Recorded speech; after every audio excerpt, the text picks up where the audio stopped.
Hello everyone. तब आज बात करने वाले खेसारी लाल यादव जी और आस्था सिंह का एक बहुत ही बेहतरीन होली सॉन्ग के बारे में, जिसका टीजर को रिलीज कर दिया गया है और फुल वीडियो सॉन्ग का रिलीज डेट भी आ चुका है। और इस गाने को लिखे हैं विशाल भारती जी और इसमें म्यूजिक दिए हैं आर्यस शर्मा जी और इस गाने को गाए हैं खेसारी लाल यादव जी, जो कि आपको स्क्रीन कवर दिखाई दे रहा है। जिस सॉन्ग का टाइटल रखा गया है बाहर रहेला मर्दा, जिसका टाइटल है बाहर रहेला मर्दा और फुल टीजर रिलीज हो चुका है। और वीडियो में खेसारी लाल यादव जी और आस्था सिंह जी, फिट में है आस्था सिंह जी। और ये बहुत ही बेहतरीन सॉन्ग है और इसका फुल टीजर आ चुका है। तो आप लोग अभी तक टीजर नहीं देखे हैं तो आप लोग टीजर जाकर देख सकते हैं। और फुल वीडियो सॉन्ग को कल सुबह में रिलीज किया जाएगा। फुल वीडियो सॉन्ग रिलीज इन 9 फरवरी 2025 को सुबह 7 AM पे फुल वीडियो सॉन्ग को रिलीज़ किया जाएगा। यानी कल 9 तारीख को सुबह 7 बजे तैयार रहेगा फुल होली वीडियो सॉन्ग को देखने के लिए।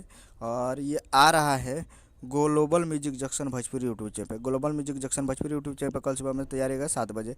और टीजर नहीं देखें तो जाकर ग्लोबल म्यूजिक जंक्शन पर टीजर देख सकते हैं। तो यही अपडेट वीडियो चैनल को सब्सक्राइब ताकि से लाल यादव जी का लेटेस्ट वीडियो वीडियो को लगे चैनल को सब्सक्राइब। मिलते हैं अगले वीडियो में। जय हिंद, जय भोजपुरी।